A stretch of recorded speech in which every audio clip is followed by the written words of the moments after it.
Saudara saya sekalian, bila kita sebutkan tentang anti rasuah governance, hampir setiap hari, mungkin kalau tidak pun setiap minggu, sebenarnya ungkapan dan kalimah-kalimah ini keluar dalam dada-dada media sosial, dalam ucapan-ucapan pemimpin, dalam ucapan-ucapan daripada kalangan pemimpin badan-badan bukan kerajaan. Bermakna ianya sesuatu yang sangat penting dan kritikal.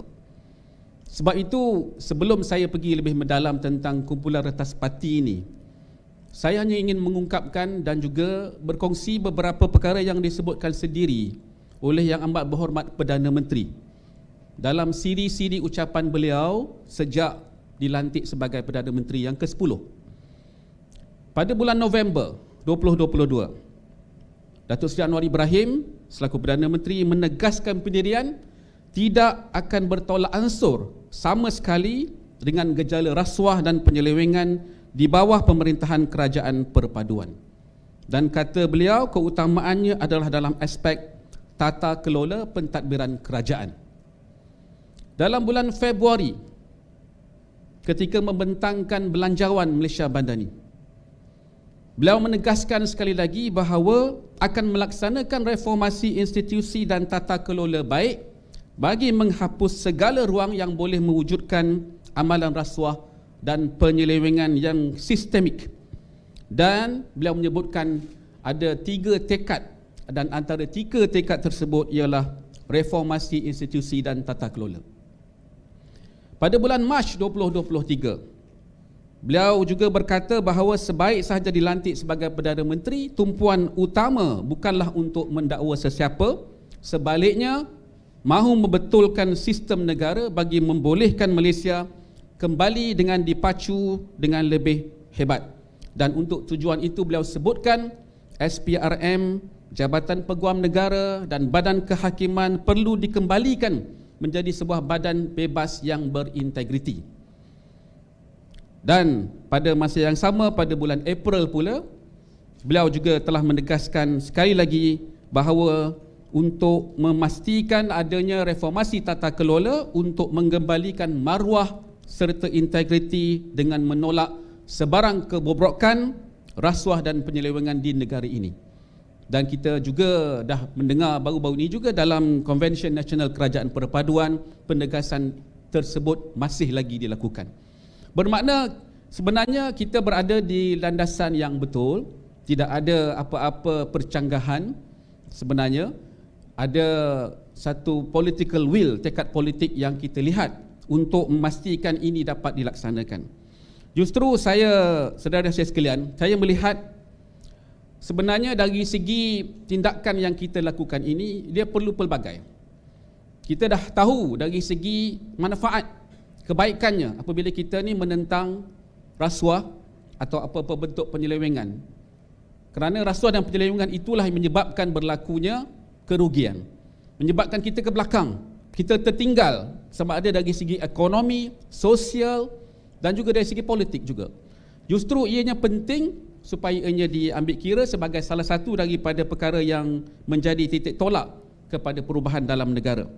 Jadi kunci kepada kumpulan rentas parti Parlimen Malaysia ini ialah keterlibatan pelbagai pihak. Tanpa keterlibatan semua, ianya mungkin tidak berjaya, akan gagal.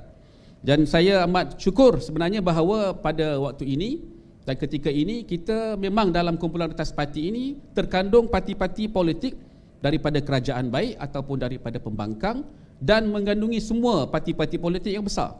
Sama ada daripada Pakatan Harapan, Parti Keadilan Rakyat, Amanah, DAP, begitu juga daripada parti-parti BN termasuk UMNO, MIC dan lain-lainnya. Dan juga daripada pembangkang kita ada daripada Bersatu, daripada PAS.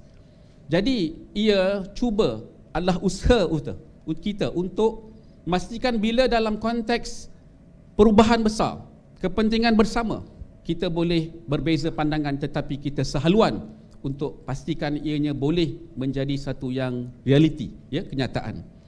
Jadi keterlibatan ini kita cuba untuk memperkasakan dan mengoptimumkan sumber manusia dan juga maklumat yang dijadikan rujukan. Maknanya Ianya bukan sekadar didokong oleh ahli-ahli parlimen, tetapi juga mendapat sokongan daripada badan-badan bukan kerajaan dan juga daripada pakar-pakar.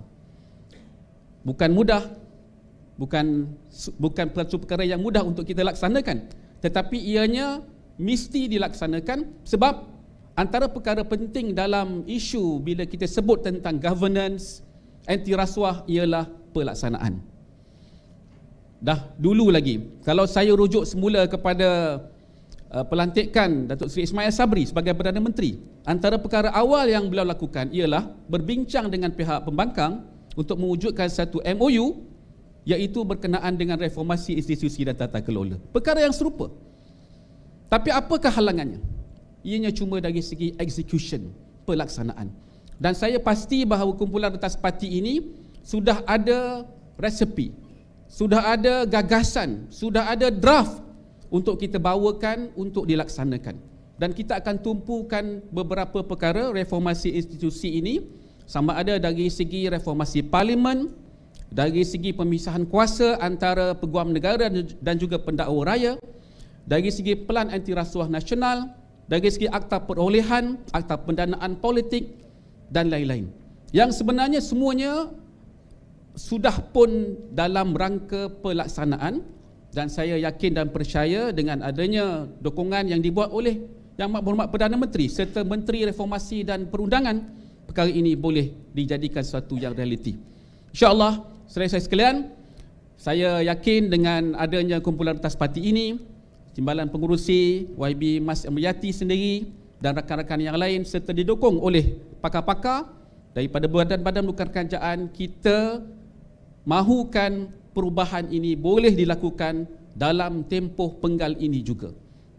Dan saya yakin kalau ini dapat dilaksanakan, ini menjadi tapak asas yang terbaik untuk kita dan negara kita serta rakyat dapat maju ke hadapan dalam tempoh 5-10 tahun akan datang.